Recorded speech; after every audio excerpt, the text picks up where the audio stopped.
आज हम बात करेंगे एक ऐसी कंपनी की जिसने फाइनेंशियल वर्ल्ड को सरप्राइज करके रख दिया है। सुजलॉन एनर्जी।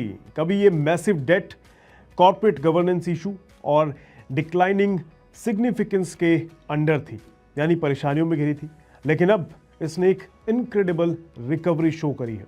एग्जैक्टली, बिल्कुल सही सुन रहे हैं आप। सुजलॉन जो कभी भारत की सबसे परेशान रिन्यूएबल एनर्जी फर्म्स में से एक थी, अब हेल्थी प्रॉफिट्स को दर्ज करा रही है, अपने मुनाफों को अच्छे तरीके से पेश कर रही है और अपना लंबे समय से चले आ रहा जो कर्ज है उन्होंने खत्म कर दिया है, मतलब डेट फ्री हो गई है। इसकी ऑर्डर बुक भी मजबूत हो रही है, जिसकी वजह से निवेशक और इंडस्ट्री पर नज़र रखने वाले अब इसकी तरफ देख रहे हैं, ध्यान दे रहे हैं। लेकिन सबसे बड़ा सवाल ये है कि क्या ये रिवाइवल टिकाऊ है या फिर नहीं।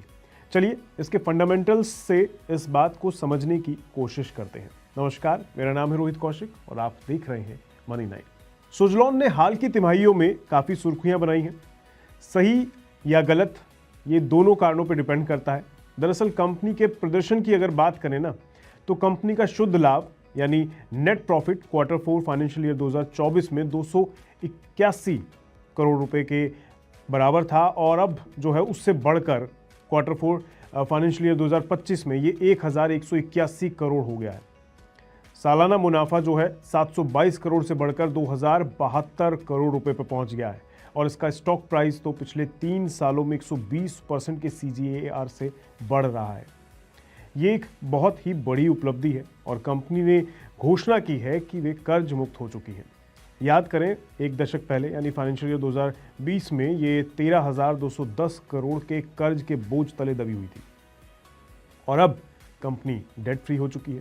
ये एक बहुत बड़ा बदलाव है। एक और पॉजिटिव बात है, सेबी ने इस साल 30 जून को सुजलॉन के खिलाफ अपनी कानूनी कार्रवाई बंद कर दी है। इस खबर ने निवेशकों की सेंटिमेंट को अब बढ़ावा दिया है, जो फाइनेंशियल ईयर 2022 में डाउन था, जिस कारण से कंपनी को ये नुकसान झेलना पड़ रहा था। लेकिन अब सेंटिमेंट सुधर रहे हैं। सुजलॉन ने पिछले 2 क्वार्टर में AMPIN, NTPC ग्रीन एनर्जी और टोरेंट पावर से विंड पावर के ऑर्डर सिक्योर कर लिए हैं। इन्होंने हाइब्रिड प्रोजेक्ट के ऑर्डर भी लिए हैं। ये ऑर्डर दिखाते हैं कि PSU और निजी खिलाड़ियों का सुजलॉन की टेक एक्सपर्टीज में नया कॉन्फिडेंस देखने को मिल रहा है। उनका कॉन्फिडेंस इस कंपनी को लेकर बढ़ रहा है। चलो अब देखते हैं कि फाइनेंशियल चेंजेस के पीछे आखिर कारण क्या रहे हैं। जैसा कि हमने शुरू में बताया, सुजलॉन कर्ज मुक्त जो हुई है वो एक रिमार्केबल बात है किसी भी कंपनी के लिए। फाइनेंशियल ईयर 2020 में जो कंपनी 13,210 करोड़ से ज़्यादा के कर्ज में थी, अब वो कर्ज फ्री हो चुकी है। फाइनेंशियल ईयर 2025 के अंत में 683 करोड़ नगद बनाम 323 करोड़ का उधार था, जिससे कंपनी सही मायने में नेट डेट मुक्त हो गई। इससे कंपनी पर ब्याज की देनदारियां खत्म हुई और लाभ बढ़ने लगा। सुजलॉन के फाइनेंशियल ईयर 2025 के वित्तीय आंकड़े स्पष्ट रूप से दिखाते हैं कि कंपनी फिर से पैसा कमा रही है। इसके पीछे कारण भी हैं, जैसे ऑपरेटिंग मार्जिन जो फाइनेंशियल ईयर 2022 में 14% से बढ़कर फाइनेंशियल ईयर 2025 में 17% हो गया है। समय पर प्रोजेक्ट की एग्जीक्यूशन की जा रही है, लो इनपुट कॉस्ट हो गई है और ऑपरेशनल एफिशिएंसी जो है बढ़ा दी गई है। इससे जो है कंपनी को ग्रोथ करने में फ़ायदा मिल रहा है। अभी कंपनी पर काम बहुत है। सुजलॉन की अगर आप ऑर्डर बुक देखें तो 1.5 गीगावाट क्षमता को पार कर चुकी है कंपनी, जिसमें NTPC green, Jindal steel.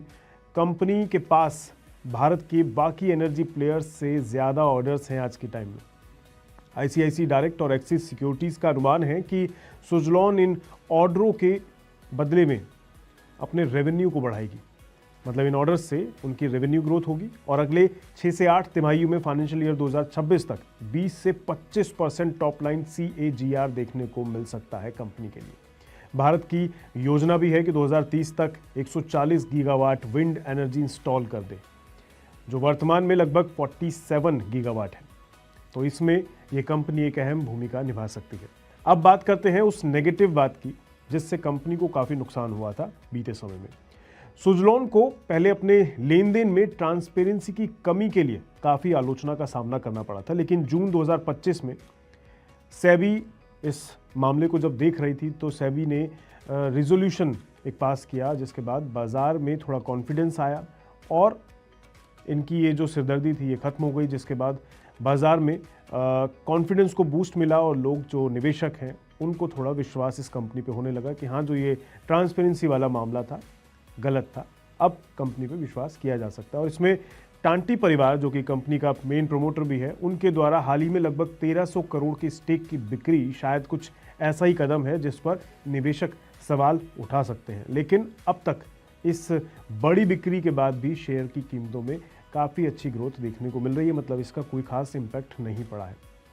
Share की भाव की बात करें तो शुक्रवार 2 जुलाई को शेयर का ओपन 65 रुपये पर हुआ है, जबकि 20 दिसंबर 2019 यानी अब से कुछ साल पहले यही शेयर मात्र 1 रुपये पर पहुंच गया था। हालांकि शेयर का 52 वीक का हाई 86 रुपये के करीब है। कंपनी फिर से रफ्तार पकड़ रही है।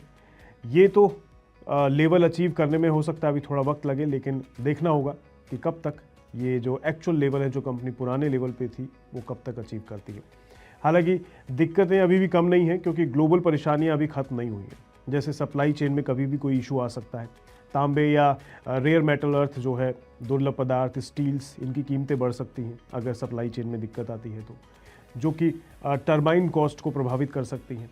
इसके अलावा भारतीय विंड सेक्टर अभी भी रिकवर हो रहा है, तो ये सब परेशानियां हैं जो आगे दिक्कतें खड़ी कर सकती हैं। और इससे सौर ऊर्जा की कॉस्ट एफिशिएंसी के अंदर जो है कड़े कंपटीशन का सामना कंपनी को करना पड़ सकता है, जो फिर से समस्या बढ़ा सकता है। और कंपनी के लिए अभी माइलस्टोन्स हासिल करना बाकी है। और अगर सब कुछ ठीक रहा तो सुजलॉन एक stable mid large cap entity बनते हुए आपको भविष्य में दिख सकती है, या फिर हो सकता है ना भी दिखे। लेकिन ये सब चीज़ें डिपेंड करती है कंपनी की काम करने की क्षमता पर और कुछ ग्लोबल परिस्थितियों पर। अभी के लिए फाइनेंशियल ईयर 2025 में सुजलॉन ने सिर्फ वापसी की है। देखते हैं आगे कंपनी का प्रदर्शन कैसा रहता है। आज के लिए इतना ही, मिलेंगे नए वीडियो में, दीजिए इजाजत, नमस्कार। मनी9 लाया है मेंबरशिप प्रोग्राम मनी9 प्राइम। अब आपके दिमाग में कई सारे सवाल होंगे, मसलन आखिर क्या है ये मनी9 प्राइम, आपके लिए यानी दर्शकों के लिए इसके क्या फायदे हैं, और एक बड़ा सवाल ये कि मनी9 प्राइम से आखिर जुड़ना कैसे है। तो इसकी पूरी जानकारी हम आपको देने जा रहे हैं। मनी9 प्राइम में 3 प्लान होंगे, इकोनॉमी, स्टैंडर्ड और वीआईपी। तो फटाफट ज्वाइन कीजिए YouTube पर मनी9 प्राइम। ज्वाइन करने के लिए मनी9 के YouTube पेज पर जाइए, होम पेज पर मिलेगा ज्वाइन बटन, इसे क्लिक करें, अपनी पसंद का प्लान चुनें और बस हो गया, अब आप रहेंगे सबसे आगे।